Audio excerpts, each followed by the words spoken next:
How to turn off auto blocker on an iPhone 8 Plus. First, open the Settings app on your iPhone 8 Plus.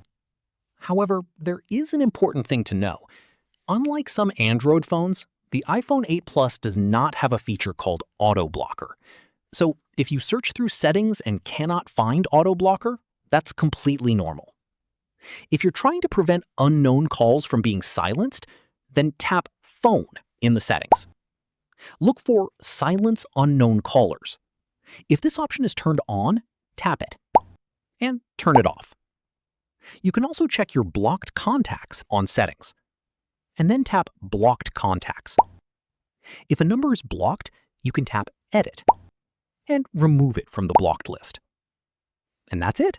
The iPhone 8 Plus doesn't have a separate auto blocker setting, but you can manage call blocking and unknown callers through the phone settings. Thanks for watching, and don't forget to subscribe for more iPhone tutorials.